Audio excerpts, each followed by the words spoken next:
My mom owns her own business and works extremely hard.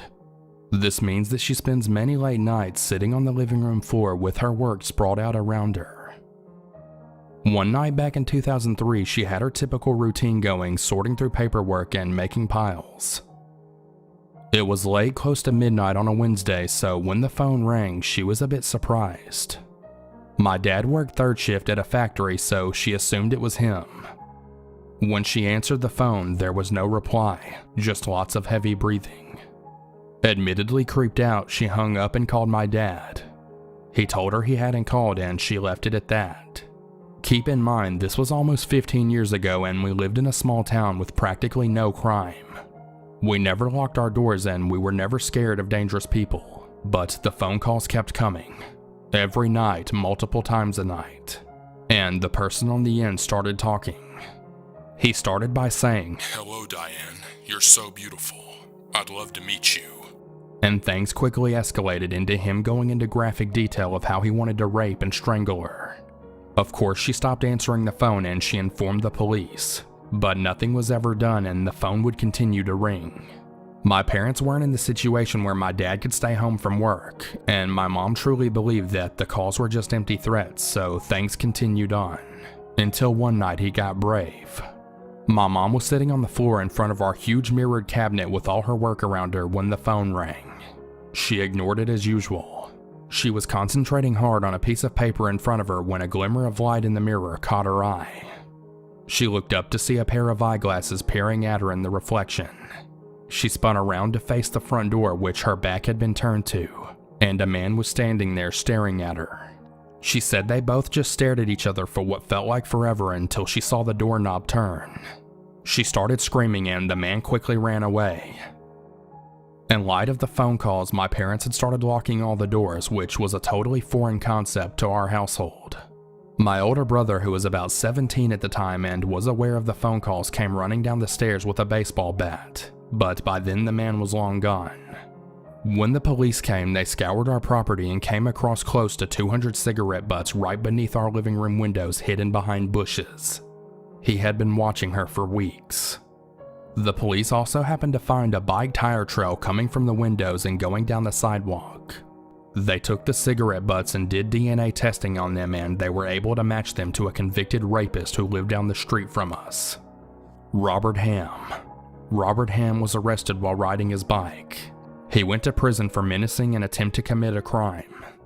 He had many priors, so we assumed he would be locked up for quite some time. The reason why I'm telling this story is because he was released from prison earlier this year.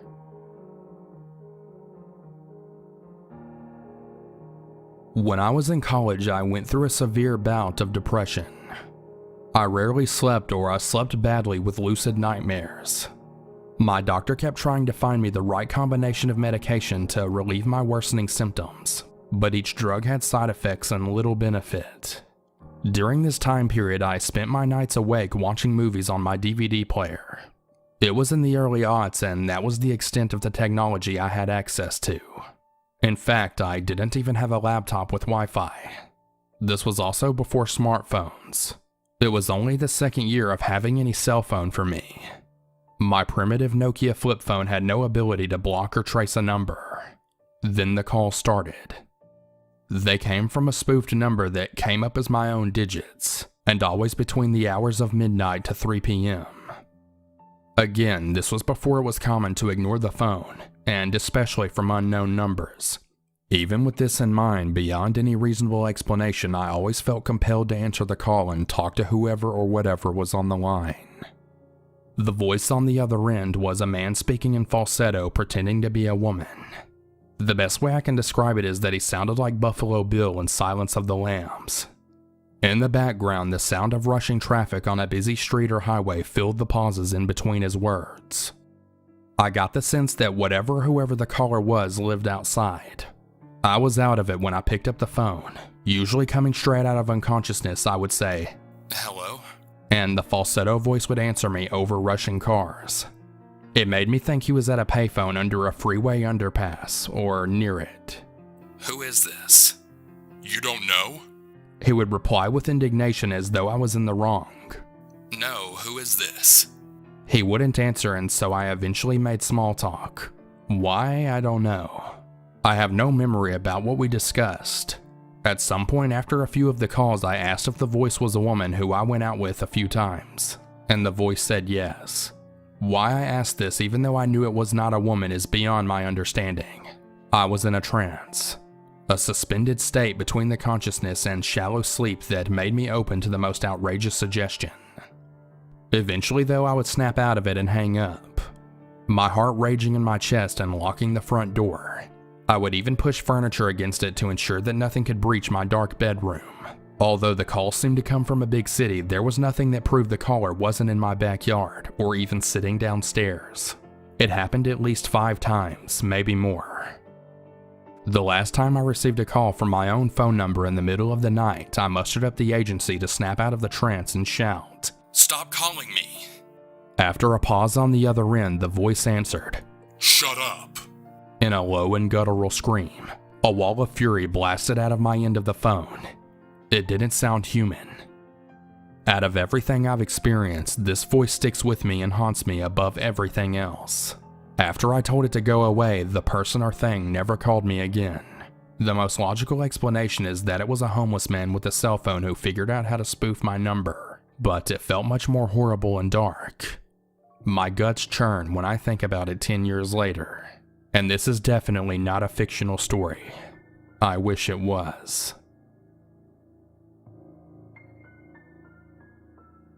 When I was 18, almost 10 years ago, I had a phone call that completely changed my life. I got woken up at almost 6 a.m. by an unknown number. I figured it was my boyfriend, now husband, since his phone usually showed up as the famous unknown number. He usually called me before going to work at around 7:30 a.m., but sometimes he'd call me at 6-ish if he wanted to talk to me while waking up. I answer and he says, "Hey, baby." And I'm still half asleep but start talking. He tells me that he has a little problem and that he's feeling really, Being 18 and having to start dating him recently, let's just say I was very willing to, So we start and he tells me how he absolutely loved seeing me last weekend, how good I looked, how he absolutely loved my hot red panties. He basically described what we had done during the weekend, and how much he loved some of the things I did to him. I replied I was more and more awake and we were having a really good time. Then I noticed it was almost 7 a.m. and basically asked him, "So, this is fun and all, but aren't you going to get ready for work?" This is giving me chills typing it, but he basically replied, No, I think I'll skip work today. What about I come over?" Now the thing is, by then I was pretty awake, and although the voice that was talking to me was very similar to my boyfriend's, something threw me off. My boyfriend doesn't say the no like he does. Besides, I knew that unless he was sick, my boyfriend would never skip work because he was scheduled on shifts, and missing a shift was a big deal that could get him fired. I kind of froze. He noticed it, so he said, "Oh, babe, you're right. I should start getting dressed, so you want me to come over?" By then I swear that his voice was back to my boyfriend's voice and I just felt silly. So what if he wanted to skip a day at work? Maybe he just wanted to see me. So I tell him, "Yeah, sure, come over. It will only be us here." He replied great, and then he asked me, "Where is it?" Wait, what? My boyfriend knows where I live. He had been coming over for weeks now. I laugh it off and tell him, "You know where it is?" That's when he laughed, and his laugh was absolutely not my boyfriend's laugh. I instantly told him, "You're not my boyfriend, are you?" He then said, "Can you just hang on, please? I need to go grab something." Meanwhile, I get a text from my boyfriend. I figured that maybe, just maybe, this is just a sick joke. Maybe he coordinated it perfectly. Maybe he's sick and his voice doesn't sound the same. The text from my boyfriend said, "At the subway going to work now, love you." I texted him saying, "Why are you texting me? We're talking on the phone right now." At which point my actual boyfriend called. He was very confused at first and figured someone had hacked into his MSN. When I told him it was by phone, he reassured me that he absolutely did not call me and that whoever it was not him. He had to go though, as the subway train was there, but that he will call me as soon as he was at work. Then the other guy called back and I picked up. I asked him, Who are you? What do you want? I pretty much went crazy on him. He said that his name was Mike and that we had met a long time ago and that he just wanted to have fun and that he didn't know I had a boyfriend. I asked him how did he know what I was wearing and what did we do and how he got my phone number. He just said, "Where are you? Why don't we meet?" At which point I hung up. He called again, but I didn't answer. Within minutes, I had called my mom to tell her what happened. She told me to change my phone number and not to stay home alone. I changed my phone number right away and I also alerted the police. They opened a file, but nothing ever came out of it. I still wonder how he knew what we did and what I was wearing. My boyfriend swore at the time he would never let any of his friends know all that, but his parents' house did have a lot of windows and we weren't exactly careful. So Mike, whoever the hell you really are, don't ever call me again.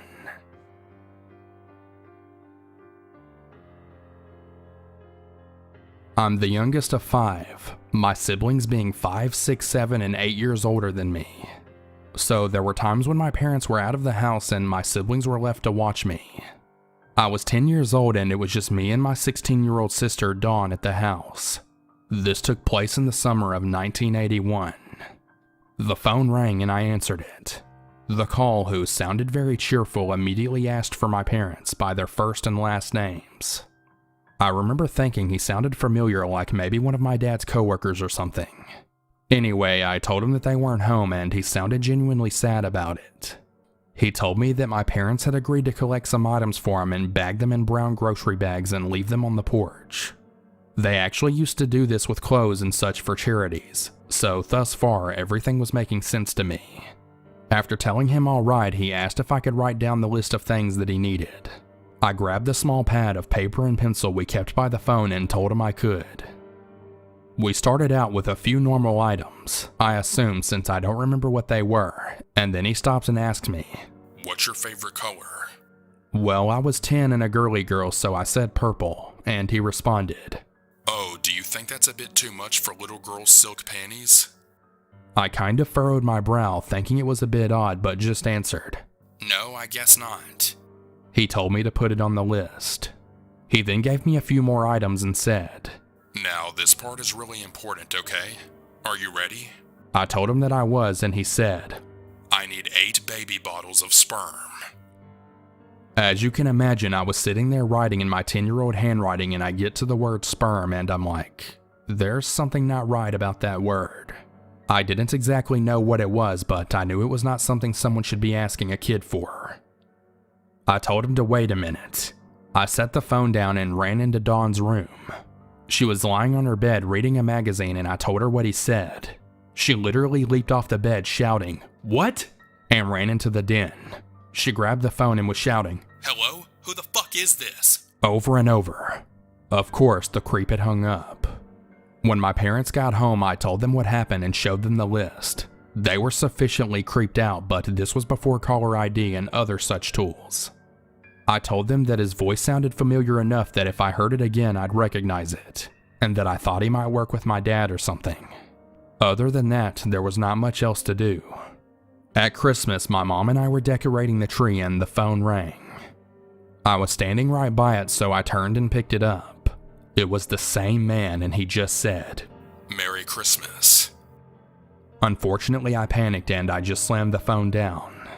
I still wish I would have calmly handed it to my mom because she might have recognized who it was and my dad would have been happy to take care of the situation.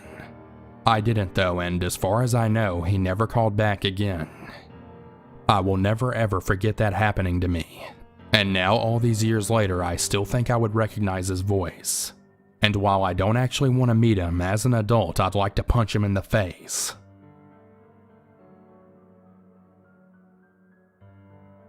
So I live in a pretty quiet part of my city in a small 2-bedroom basement apartment with my roommate who is gone for the summer. I stayed here and worked during the summer. I do not get out all that often and don't know many people as I moved to the area 2 years ago. Just this last Sunday night, I was doing my usual gaming with some friends I had met on the internet, good friends of mine that I had known since I was 16. Then I get a call from a private number. Now, I rarely get phone calls from people I know. Normally, communication is done by just texting. So I pick up, and what sounds like a man maybe in his early to mid-40s picks up the phone. The conversation went as follows. Hello? Hey, who's this? Who's this? You called me. It's Randy. Sorry, Randy, you've got the wrong number. I hang up. About 10 minutes later, he calls me again, and so I thought, oh, he must have accidentally dialed my number again. So I ignored it and thought nothing of it, continuing enjoying my time with my friends playing some games. By now it is about 9 p.m. to 9:30. Around 10 p.m. I get the call again. Being the not really giving a shit kind of guy, I just ignored it again. After all, I don't know anyone and have not known anyone in my lifetime by the name of Randy. Pretty logical not to answer. I would just be wasting my time. About an hour and a half passes by and it's about 11 p.m. now. I get the call yet again, so I answered, and literally the call goes exactly the same way as before. With one problem. I think I ended up saying too much and added to the conversation. Sorry, you have the wrong number. I don't know any Randys. Oh, you don't know me? That's right. Here I'm thinking he finally gets it and he's going to stop calling, but then he says this. Well then, I guess I'm going to stop by and think you'll get a pretty good idea of who I am when I'm done with you. At this point, I was instantly freaked out and I just hung up. I was getting kind of scared, but I got a grip on myself and just figured that he must have beef with someone and really doesn't get that he's calling the wrong person. A few minutes later, I hear a vehicle pull into my driveway. Since I live in the basement and there is a window facing the driveway, his headlights were shining right in. I figured it was just my neighbor coming home from his night shift at the hospital. A few minutes pass by and the lights are still on. Quickly, it all came flooding back into my mind.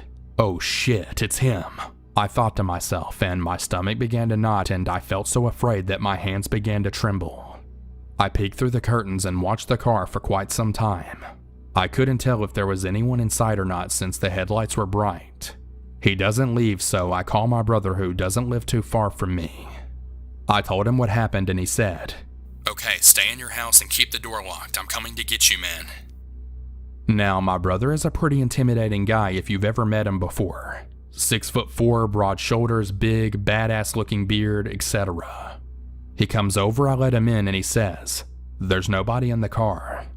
Yet the headlights are on. I pack up some things and we head off.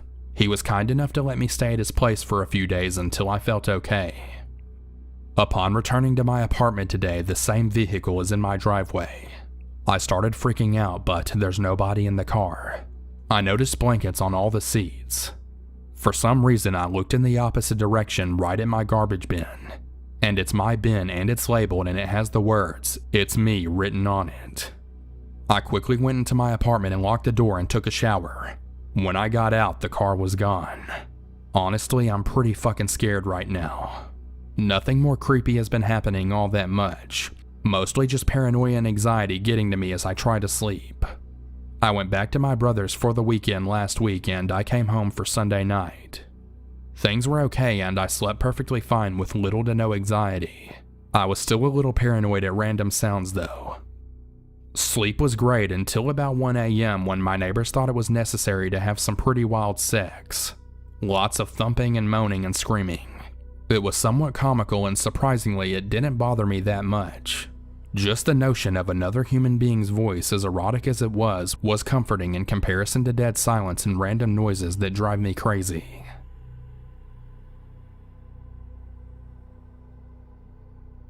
I've been lurking here for a long time and I posted an encounter once under a throwaway, but I just remembered this one and thought I would share. In 2012, I was living in a suburb of a small city with my boyfriend and 2 daughters in an apartment complex in a pretty nice neighborhood. I was attending college and my boyfriend worked in the city, but because I was a young mother in college, I didn't really have a lot of friends at school, and the majority of my friends and family lived about an hour away. One weeknight at about 2 to 3 a.m., I woke up to my phone ringing from a restricted number, and it was a woman crying. It's your mom, please come get me. I immediately got up and started getting dressed. My mom has had problems with drugs in the past and I love her, but I wouldn't put it past her to get herself in a bad situation. As I mentioned, my family lived about an hour away, but I knew she had friends near me. I was too tired and alarmed to really worry about why she had called me unrestricted. Where are you? I asked, and she replied that she was in the city close to me. I pressed her for more details, and she just kept saying, Please hurry, come get me now. For some reason, it started to seem suspicious. The voice was cracking, and it sounded less like my mother and more like a man trying to disguise his voice, and they were pushing too hard for me to just leave my apartment and start driving without any general direction to head in. Whoever it was just kept saying that I needed to leave right now, and I think they may have said something about a car breaking down or that they were waiting for me in a car. At the time, my mom didn't have a car or very reliable access to transportation. So in a moment of clarity, I grasped onto it and asked as nonchalantly as possible, Are you in your car or somebody else's? They said. I'm in my car. Have you left? I screamed. My mom doesn't even have a car, you fucking psycho. And hung up. My boyfriend was awake by this point, and he said that I should have just played along once I knew that it wasn't my mom so that he could go out and find who it was. But I was too shaken up at the moment to do anything else but respond with absolute anger. I never found out who it was. They called back a few minutes later and my boyfriend answered the phone. And whoever it was just breathed into the phone before hanging up. Whoever the fuck called me that night, please don't do it again.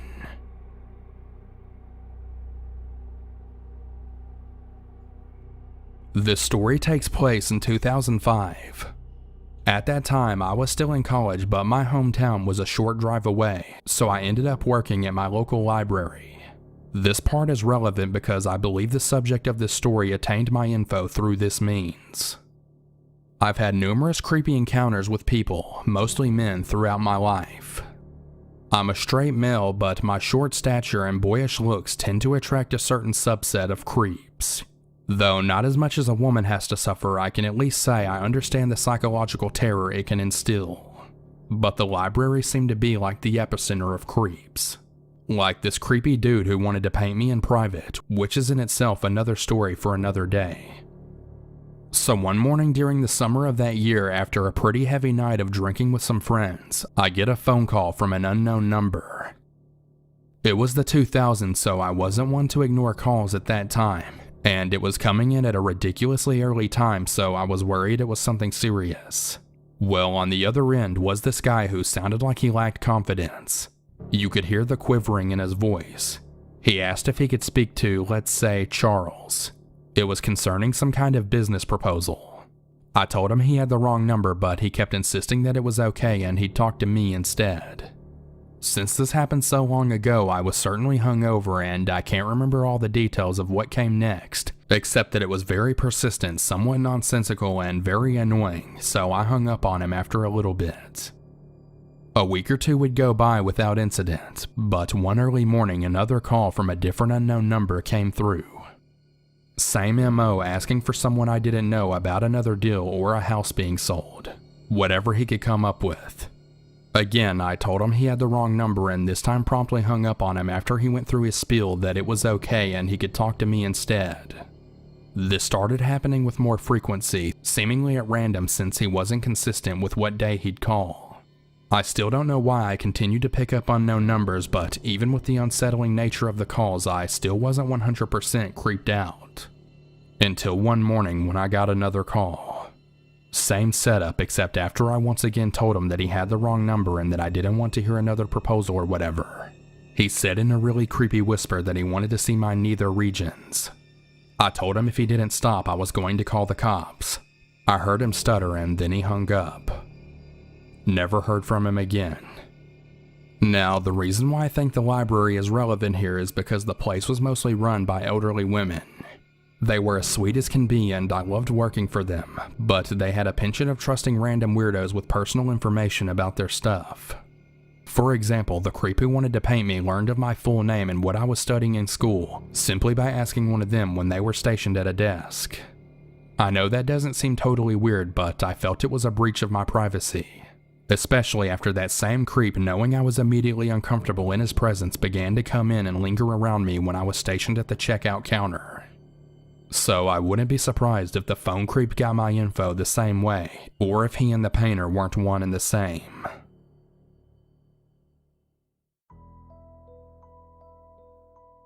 So 2 nights ago, my mom received a phone call from an unrestricted number talking about some messed up stuff and called me to come get her. So I'll pretty much lay out everything that happened. At 3:38 a.m., I got a text from my mom asking if I was still up. I replied yes and was curious as to what she was wanting since it was a work night for her and she is always in bed pretty early. My father is a firefighter and it was a night he was on shift, so I knew he wasn't home. Less than a minute after I replied, she called me and I answered it, and my mom was very upset, crying actually, and was asking me to come pick her up from home since I live only 2 streets away from her, so it takes me at most 2 minutes to drive to her house. I immediately say yes, throw in my little Bluetooth speaker thing I have and start getting dressed, grab one of my pistols and proceed out the door. As I'm rushing to get ready, I'm asking what's wrong. She tells me that at about 3:28 a.m. she got a phone call from a restricted number and answered her phone since it woke her up. Upon answering it, she said some guy started talking who she didn't recognize. She's unclear what he initially started saying when she picked up since she was still out of it from just waking up, but went alert when the man said that he was babysitting a 9-year-old girl named Ashley earlier, and when she was on the couch with him he did stuff to her, basically confessing to molesting her. Obviously, my mom is completely blindsided by what's going on and immediately starts asking who she's speaking to, asking if this is some sick prank call and says don't call her ever again, and then hangs up. Immediately, the restricted number calls back and tries talking to her again, and again she states this better not be some sick prank and hangs up. So he calls a 3rd time and is saying some stuff again, though my mom wasn't too sure what he was saying since at this point she was very uncomfortable and headed to the kitchen to turn on all the house lights and grab one of her knives. But once again she hangs up. The number calls a 4th time and my mom tells him, "Listen up, I'm done playing your games. I'm going to call the cops. Who is this?" In which she said he angrily replies, "No, you listen up. I'm not here to answer your questions. You're here to listen to me. Now you're going to stay on the line and listen to me tell you everything I did to this girl. Otherwise, I'm going into her room and doing it again." My mom hangs up again, and that's when she texts and calls me to stay on the line with her as I'm quickly getting ready and heading over there. While on the line, he calls a 5th time, in which my mom ignores the call but says he left a voicemail this time. While on my way there, he calls a 6th and 7th time, which my mom ignores, and that's when I pull up to the side of her home. Also, I'm not sure if this is some weird coincidence or not, but as I'm about 2 to 3 houses down from hers about to pull up, that's when they stopped calling. That being said, I was still around the corner, so her home wouldn't have even been in sight yet when they stopped. So she jumps in my car and we drive to the police station. I'm also a firefighter from my city, so I knew a cop that was working and I knew I'd rather bring up all this to him as opposed to just calling 911. So we get there and explain everything to him, and my mom tells him about the voicemail. She says she doesn't want to listen to it and asks the cop if he can, and that maybe he can get an idea of what my mom is talking about in regards to this number calling. So the cop listens to it, says it's about 15 seconds long, and says, "Yeah, you probably don't want to listen to that." Anyways, I ask if it's possible to trace a restricted number since I thought you could, but he said he doesn't think you can. So he goes in the back and gets a supervising officer to get his input on what could be done. The supervising officer confirms that a restricted call can't be traced and says unfortunately there's really nothing that can be done. He asks my mom if she either recognized the man's voice, knew a little girl named Ashley, or heard the sounds of the little girl basically crying or struggling on the phone calls, and my mom said no. So therefore there really isn't any way or any reason to get a detective involved. He also suggested that there's probably a big strong possibility that this is just some guy fabricating this whole story, because that's how this weirdo gets off. It's just kind of crazy that out of any random number this dude could have called to get off, it happens to be my mom's. The officer said best case scenario, my mom's cell phone provider most likely could trace the call and see the number and who it belongs to, but assured us that most likely the phone company would absolutely not give us the info unless we had orders from a judge. So basically we just filed our report and brought my mom home, and we both waited until my dad got out of work in the morning. Has anyone ever heard of something like this happening before? Should I try and get a hold of the phone company and see if I can get any info at all? I'm pretty sure it would put my mom at ease if the number is from like a few states over as opposed to a local number. I don't know, it just seems a little weird to me to try and brush this whole thing off and hope they never call my mom again. The way I see it, if someone makes a bomb threat to a school, which is usually always just some kid or someone not serious at all, it is always treated as if it's true and becomes a huge ordeal. So why not treat a phone call of a little girl being molested not in the same category? I'm just not sure what to do.